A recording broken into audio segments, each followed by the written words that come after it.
There's a moment in life when the idea of freedom begins to change. When we're younger, freedom can mean building a career, buying a house, raising a family, or simply having enough money to make our own choices. But after 60, and especially as retirement approaches, freedom can take on a completely different meaning. For some people, it means waking up without an alarm clock. For others, it means finally having time to see places they spent decades only imagining. And for a growing number of retirees, that freedom looks like having 4 wheels, a small kitchen, a bed, a tank of gas, and a whole road ahead of them. The idea is extremely seductive. You sell or leave behind most of the things you have accumulated over decades, reduce your expenses, buy an RV, and begin a new phase of life. Today, you may be facing the mountains of Colorado. A few weeks later, near the Arizona desert. In the summer, you might be looking for more pleasant temperatures in Montana. When winter arrives, you can simply head south. There's no garden to tend, empty rooms to clean, or a huge house waiting for maintenance. At least that's the image many people have before they start. But there's a huge difference between spending 2 weeks traveling in an RV and turning an RV into your home. And it is precisely this difference that many retirees only discover after hitting the road. This doesn't mean that living in an RV during retirement is a bad decision. For some people, it becomes one of the best decisions of their lives. They find freedom, new friendships, extraordinary experiences, and a completely different way of enjoying the years they previously imagined spending within the same house. For others, however, the experience reveals costs, limitations, and difficulties that did not appear in photographs of the campgrounds.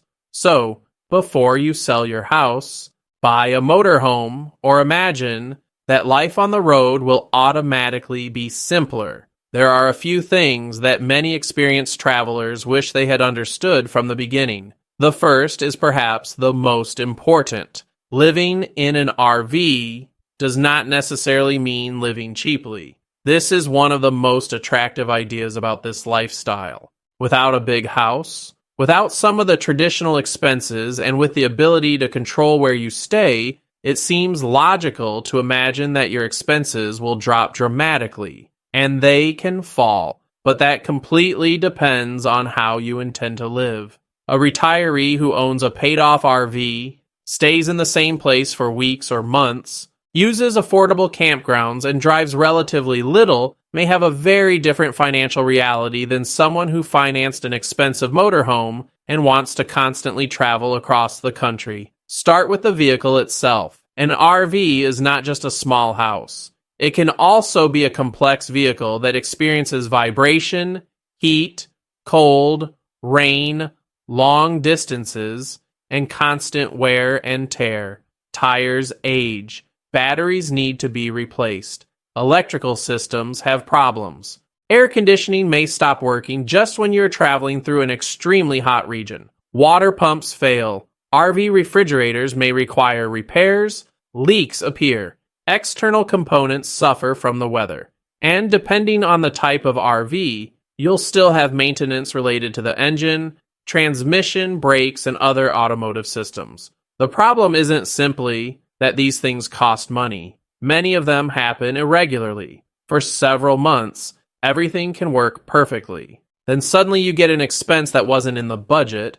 That's why some retirees enter RV life thinking mainly about the monthly cost and discover later that they should have also thought about the annual cost and mainly a reserve for unforeseen events. There's also fuel, insurance, registration, maintenance, campgrounds, laundry, internet, propane, gas, and other expenses that vary depending on how you travel. And there's an interesting irony. The more you try to enjoy the freedom of being able to go anywhere, the more fuel you're likely to consume. The road is free. Moving a house down the road is not. This leads to the second thing many retirees wish they knew. Traveling slowly can be much better than trying to see everything. In the beginning, there's a huge temptation to turn retirement into a race. You finally have time. So think, why not visit 10 states this year? Why not visit all those national parks? Why not change campgrounds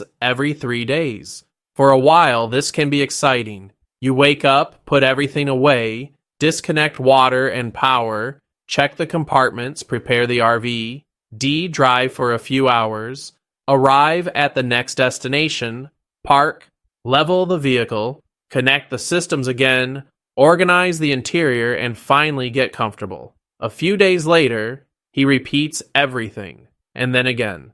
At some point, what seemed like freedom can start to seem like work. It's a difference that those who only make short trips may not notice. On vacation, moving constantly can be part of the adventure. When that becomes your life for months or years, you don't have to live like you're trying to enjoy a 2-week trip. You are already traveling. No need to run. Many experienced RVers end up slowing down. They stay longer in each place, drive shorter distances. They create entire days without any commitment.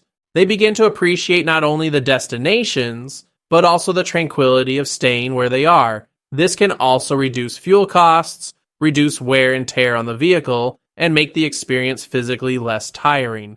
And this physical issue deserves attention. After age 60 or 70, driving for long hours may not be as comfortable as it was at 35.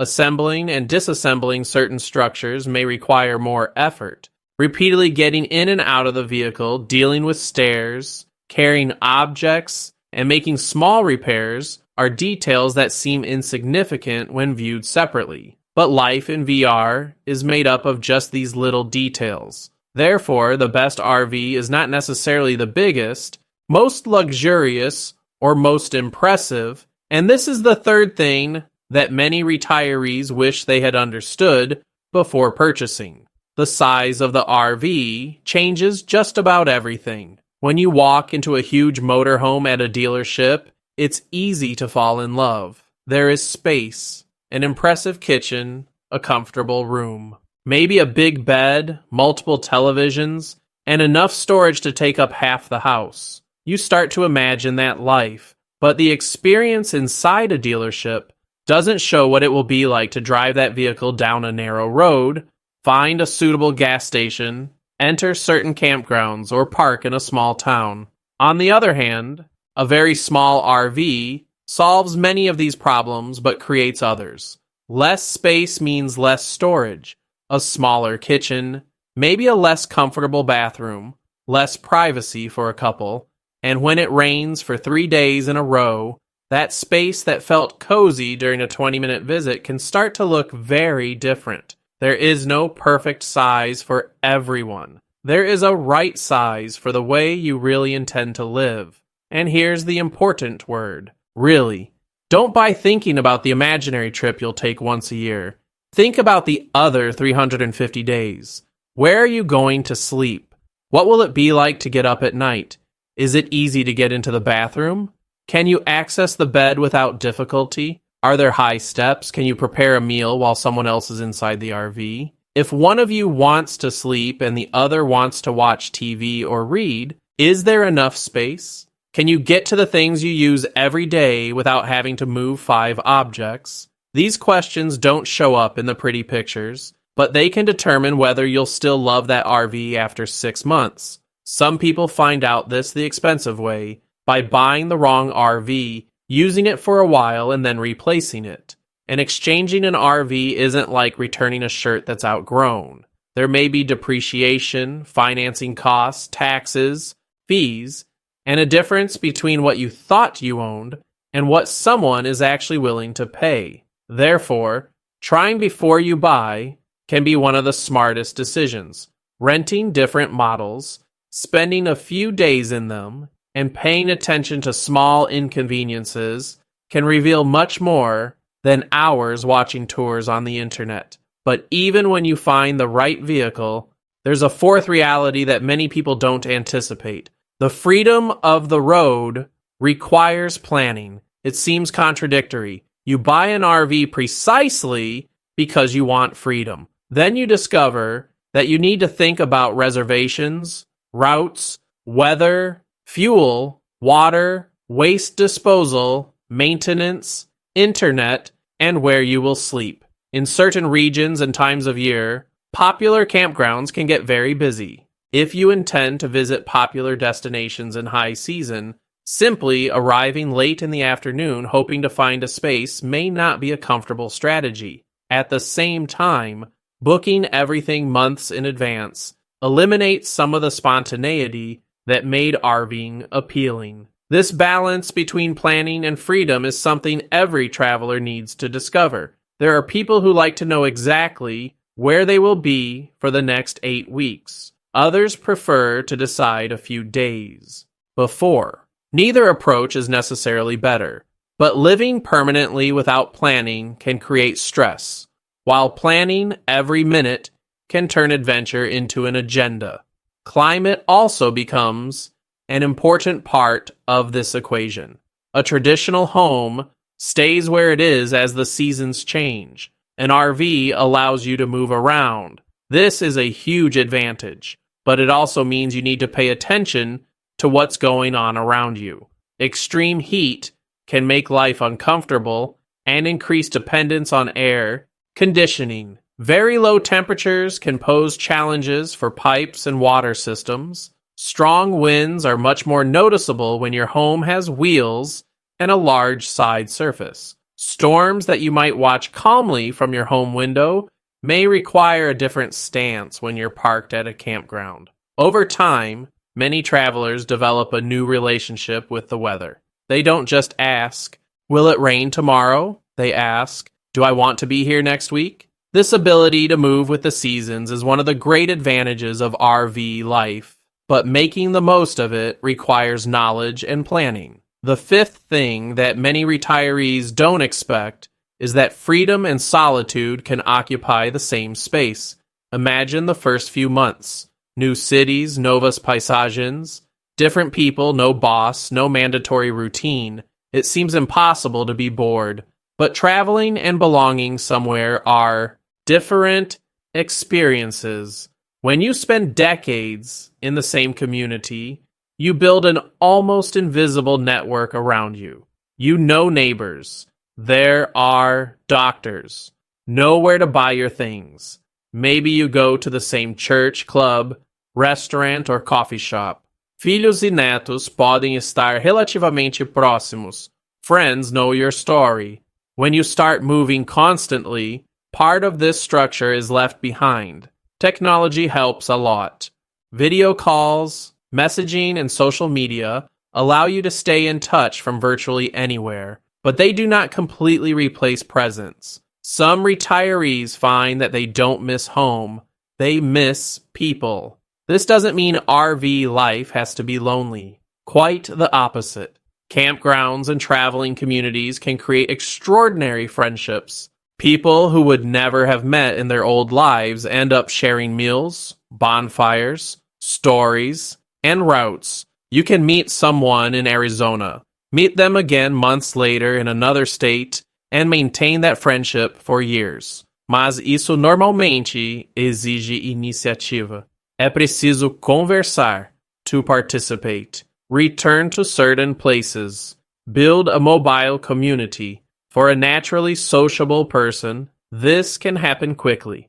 For someone who is more reserved, it may require effort. And for couples, there is another dynamic. Retirement already changes a relationship. Two people who have spent decades having relatively independent routines can start spending a lot more time together. Now place these two people within a few square meters. Pequenos hábitos tornam-se grandes. A person likes to wake up early. The other sleeps late. One wants to drive every day. The other prefers to stay for a week. One likes planning. The other wants to improvise. One believes the budget is under control. The other thinks they are spending too much. These differences don't mean a couple shouldn't live in an RV. They just mean that the dream needs to be shared. Perhaps one of the most important questions to ask before starting is extremely simple. Do we both want this life the same way? Not, would you do this for me? But do we really want to? Porque uma RV não resolve problemas de relacionamento. It can put these problems into a smaller space. The sixth thing many retirees wish they had considered more carefully is that healthcare and access to services continue to exist even when you are traveling. We don't need to turn this into fear. People in their 60s, 70s, and older travel, drive, camp, and live extremely active lives. But a mobile life requires different organization. Prescriptions need to be planned. Periodic consultations continue to exist. Medical records need to be accessible. Health insurance may have specific rules depending on where you are and which providers you use. If you use medical equipment or medicines that require certain storage conditions, this also needs to be included in the planning. And there are even simpler questions. You are 2 hours away from a bigger city and need assistance. Where are you going? Your partner is unable to drive at that moment. Can you move the RV by yourself? If you travel alone, who is your emergency contact? Alguém sabe aproximadamente onde você está? These questions are not intended to encourage anyone. They do exactly the opposite.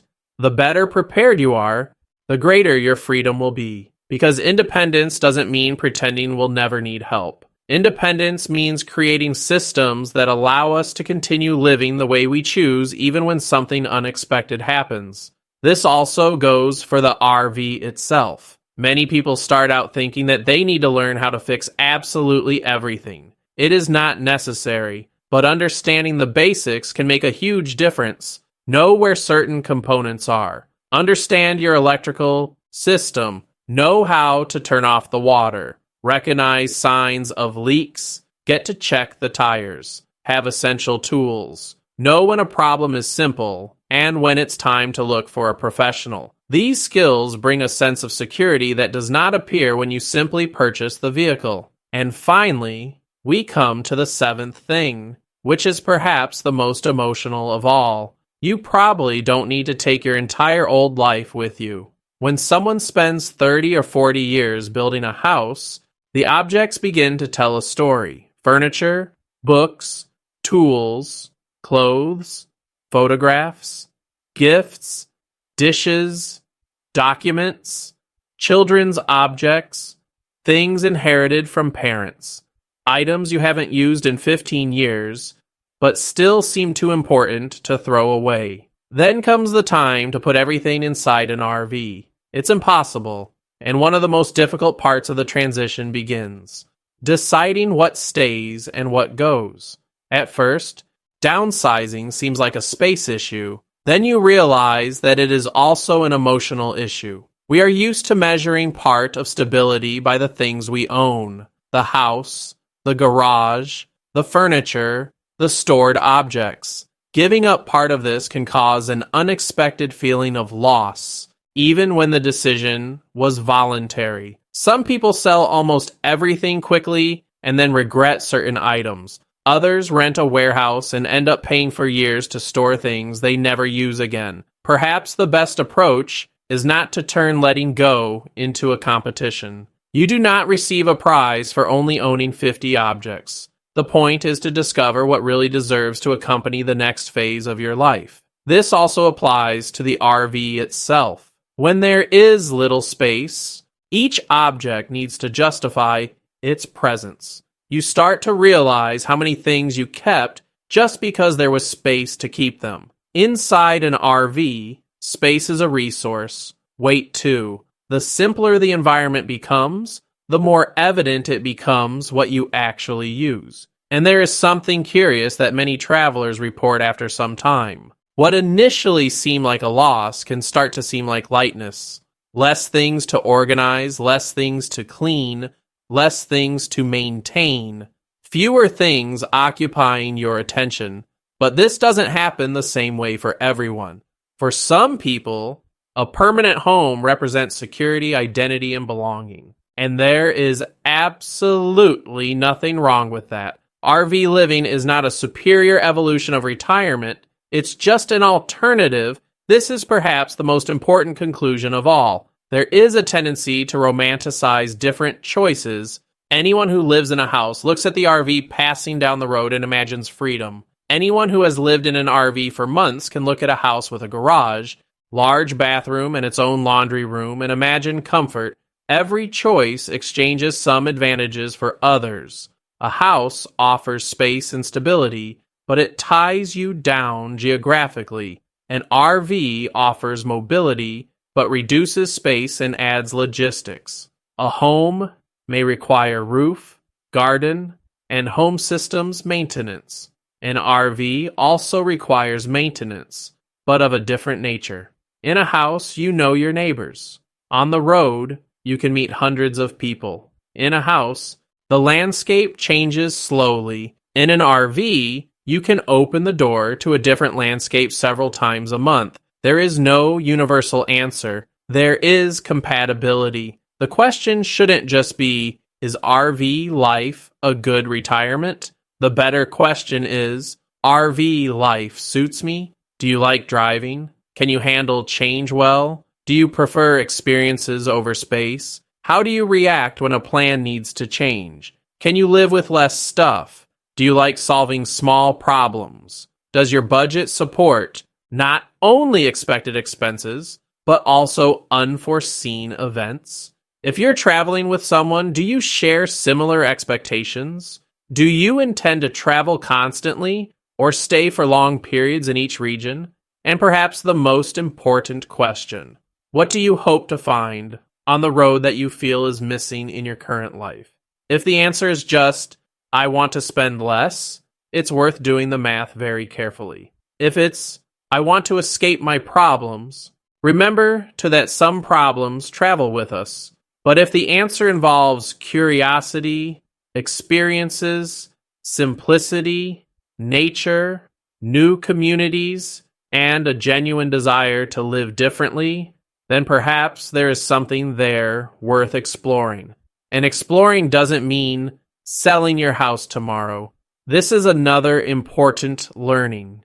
You can test, rent an RV, take a 2-week trip, then 4, try a small vehicle, try a bigger one, spending a few days without complete connection, visit different campgrounds, driving in varied conditions. Pay attention not just to what you love, but to what starts to bother you. Imagine you're not on vacation. Imagine that this is your normal Tuesday. Would you still like it? This experience can save a lot of money and avoid decisions made solely on emotion. It can also produce the opposite result. Maybe after a month, you'll realize you've never felt so alive. You might discover that you don't need a huge house to feel at home. Maybe you'll realize that waking up to a new landscape is exactly what you've waited decades to do. There are people who start RV life at 60, 65, 70, or even later and discover a new community, new interests, and a new way of organizing their days. The retirement calendar doesn't need to be a stopwatch counting down what's left. It could be an opportunity to ask what you still want to try. But freedom works best when it comes with preparation. Know how much you can spend. Understand the vehicle you are purchasing. Don't choose size just for appearance. Plan a reserve for maintenance. Learn to travel slowly. Think healthcare and emergencies. Have a serious talk with your partner. Don't abandon your community without thinking about how you will build another one. And don't confuse owning an RV with automatically having freedom. VR is just a tool. Freedom comes from the way you organize your life around it. Maybe you'll discover that you want to live on the road year-round. Perhaps you prefer to travel for 6 months and maintain a small fixed base. Maybe you just want to take a few long trips a year. Or maybe you give it a try and decide that you love traveling in an RV but would never want to live in one permanently. All of these answers are valid. The goal is not to prove that RV life is better. It's to avoid having to figure out the hard parts only after you've invested your savings, sold your house, or completely reorganized your retirement. Because the best decisions at this stage of life don't have to be the boldest. They need to be the best fit for you. After decades of working hours, paying bills, raising families, building careers, and doing what needed to be done, Perhaps one of the great advantages of retirement is precisely being able to choose. Choose to remain, choose to leave, choose a house, choose a small camper, choose a different road, or simply choose to try it before deciding. And that's why these 7 lessons matter. Not because they should steer you away from RV life, but because they can help you enter it with better expectations. The road can provide extraordinary experiences, but the best version of that life probably won't be the one you saw in a perfect photograph. It will be the one that works on a regular Monday. When it's raining, something needs maintenance. You need to decide where you're going to stay next week, and that little space on wheels still feels like home. That's when you find out if you really like RV life. Now imagine if you had to make this decision today. After 60, would you prefer to keep a permanent home and travel occasionally, or would you sell most of what you own to live on the road full time? Tell us in the comments which of the 2 options you would choose, and most importantly, why.